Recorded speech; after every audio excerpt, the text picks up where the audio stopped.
On dit souvent que Paris est une ville intemporelle, illustrée par la grande transformation qui a eu lieu tout au long du 19e siècle et qui viendra se conclure par le monument le plus célèbre de la ville, la Tour Eiffel.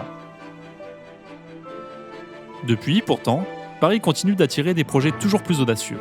Et je me dois aujourd'hui de vous présenter les dernières nouveautés qui vont changer la vue et la vie des Parisiens.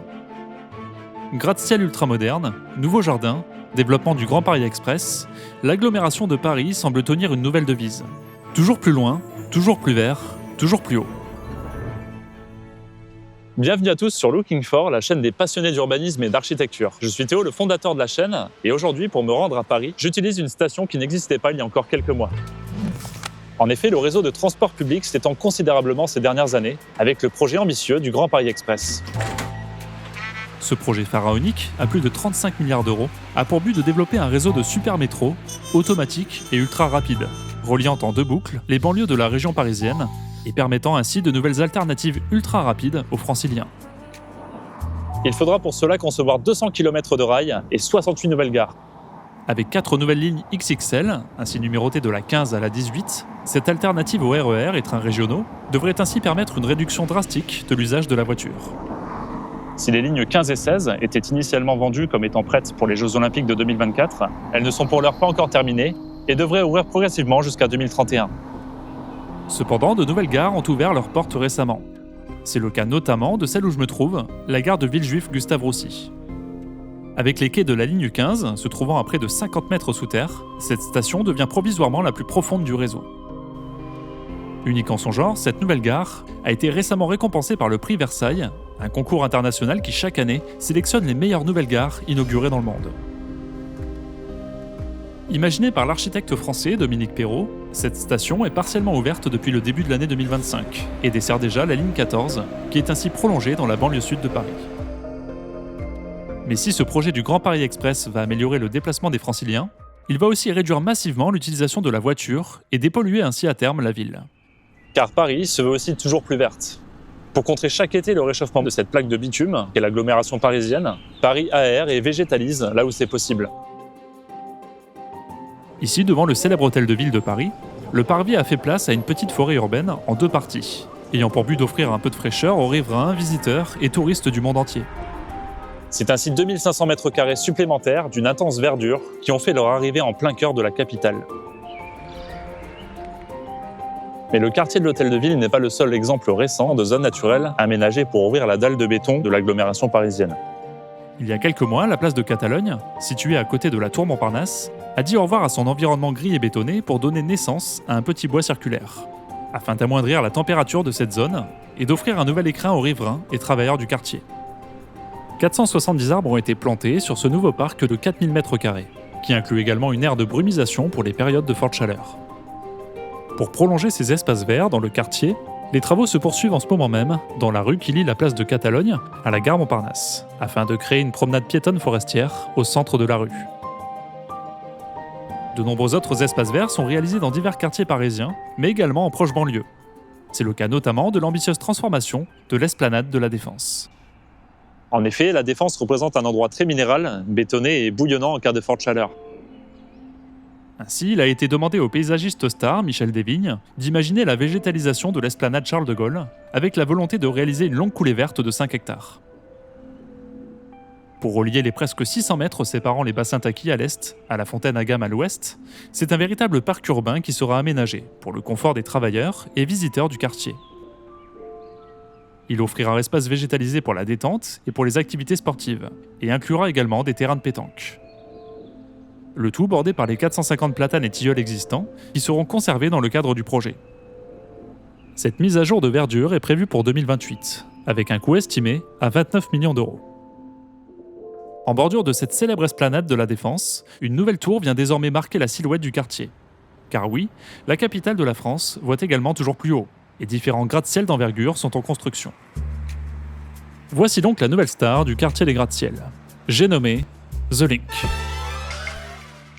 Non, pas celle-là. Ah, voilà. Dessiné par l'architecte français Philippe Chiambaretta, le bâtiment qui abritera le nouveau siège social de Total Energy est composé de deux tours qui ne semblent en former qu'une. Total, en association avec Groupama, ont signé dès 2020 un bail pour la création de ce gratte-ciel, séparé en 2 ailes et relié grâce à 30 passerelles végétalisées. Le nom du gratte-ciel a été choisi pour faire référence à ces chemins suspendus, les links, se traduisant par les liens en français. Cet édifice flambant neuf est singulier de par sa hauteur, puisqu'il mesure très exactement 242 mètres. Ce bâtiment proposera plus de 130 000 m² de bureaux, d'espaces de restauration, de coworking et de détente répartis entre l'aile arche, composée de 50 étages et culminant à 242 mètres, et l'aile Seine, d'une hauteur de 178 mètres pour 35 étages. Par son implantation en entrée du quartier d'affaires, The Link permet de redessiner et de rééquilibrer la silhouette urbaine de la Défense, matérialisant la nouvelle porte d'entrée du quartier avec la tour First. Le projet, estimé à 1 milliard d'euros, a été confié à l'agence d'architecture parisienne PCA Stream, dirigée par l'architecte Philippe Chambaretta. L'agence a conçu une prouesse architecturale avec des tours combinées dans leur structure de béton et d'acier, et des jeux de plateformes suspendus. La construction, elle, revient à l'entreprise Vinci Construction.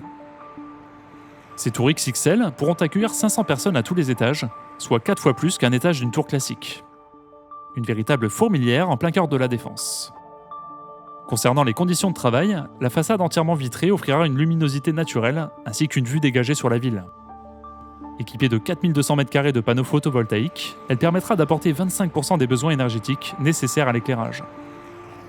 Sur son côté exposé au soleil, elle sera à double pot, c'est-à-dire composée de 2 couches séparées par un interstice d'air permettant la ventilation du bâtiment afin de réguler les apports thermiques. A noter aussi la présence au 36e étage, ouvert à tous les collaborateurs d'un parc belvédère de 600 m² surplombant la Seine et Paris. Un bar panoramique, une salle polyvalente et un restaurant de 200 couverts se trouveront juste à côté. Avec ses 242 mètres, The Link détient un nouveau record, celui du plus haut gratte-ciel de France.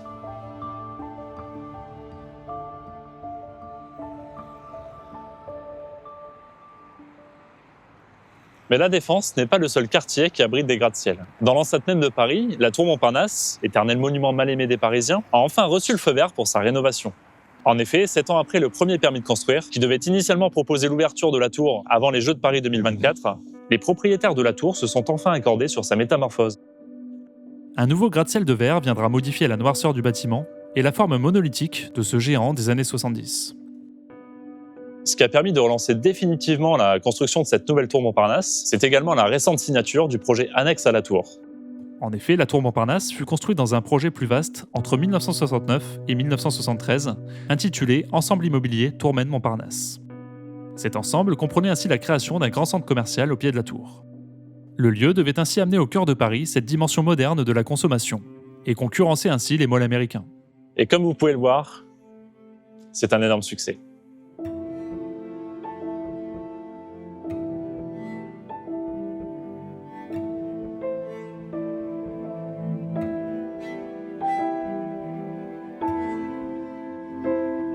Bon, pas tout à fait. En réalité, une partie du centre commercial est complètement laissée à l'abandon, et les Parisiens ont plutôt tendance à ignorer ce vestige des années 70. Mais il y a quelques mois, tout a changé quand l'architecte Renzo Piano et son cabinet ont annoncé leur tout nouveau projet pour ce quartier. Oubliez l'immense plateforme noire et déserte, ici un tout nouveau quartier va sortir de terre. Le célèbre Renzo Piano, déjà connu à Paris pour son centre Georges Pompidou, et le nouveau palais de justice, propose ici un ensemble d'immeubles troués en son centre par une allée piétonne, et une cour intérieure accessible à tous. Mais également une passerelle avec une vue panoramique, de nombreux terrains de sport sur les toits, des bureaux et des commerces. De quoi allier enfin le moderne, le spectaculaire et la vie parisienne. Je vous proposerai bientôt une vidéo complète sur ce sujet du quartier Montparnasse transformé. Mais aujourd'hui, pas le temps de s'attarder sur le gratte-ciel mal aimé de Paris, car il n'est désormais plus le seul intramuros à attirer les regards. Après le tribunal de Paris par Renzo Piano en 2018, puis les tours du haut des ateliers Jean Nouvel en 2022, Paris se dote désormais de son projet le plus haut et le plus ambitieux depuis la tour Montparnasse, la tour Triangle.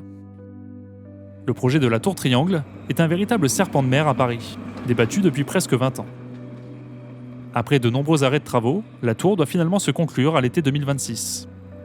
Située dans le 15e arrondissement, sur le site du Parc des Expos, porte de Versailles, l'ambitieuse tour Triangle s'érigera à la hauteur de 180 mètres, ce qui en fera la 3e plus haute construction de la capitale, derrière la tour Eiffel et la tour Montparnasse, à égalité avec la tour du Haut 1. Le projet est conçu par le célèbre cabinet d'architecture suisse, Herzog & de Meuron. qui a notamment pensé le récent Elbe Philharmonie, inauguré en 2017 à Hambourg, est désormais iconique. Sa silhouette triangulaire est majoritairement recouverte de verre pour mieux laisser passer la lumière naturelle, avec des capteurs solaires intégrés. Cette forme permet également de limiter l'ombre portée au sol et de réduire son emprise, tout en offrant une silhouette singulière qui change selon le point de vue. De quoi créer une petite sœur du XXIe siècle à la Tour Eiffel. La tour de plus de 91 000 m² doit accueillir de nombreux espaces. Il y aura ainsi un hôtel 4 étoiles de la chaîne Radisson de 128 chambres, des bureaux sur une surface de 70 000 m², des commerces de proximité, mais aussi un centre culturel, un restaurant panoramique et des belvédères à 360 degrés sur Paris. Enfin, à l'image des nouveaux gratte-ciel de New York, un immense observatoire doit prendre place en haut du gratte-ciel. Il sera d'ailleurs conçu par la société SL Green, connue notamment pour l'installation immersive intitulée Air, présente au sommet du gratte-ciel One Vanderbilt à New York. Un observatoire qui, depuis son ouverture, attire un grand nombre de visiteurs. Ce bâtiment, large de 155 mètres au sol, mais de seulement 15 mètres à son sommet, se veut vertueux, avec une optimisation de la lumière naturelle ou encore un système de géothermie pour la production d'énergie. L'endroit doit aussi proposer près de 3500 m² d'espace extérieur. Dans quelques mois, la Tour Triangle ouvrira ses portes au public, devenant ainsi une nouvelle attraction de ce quartier et de la ville de Paris. Mais ça, ce sera pour une prochaine vidéo. En attendant, dites-moi ce que vous pensez de ces nouveaux projets parisiens en commentaire, et quant à moi, je vous donne rendez-vous très vite sur Looking For.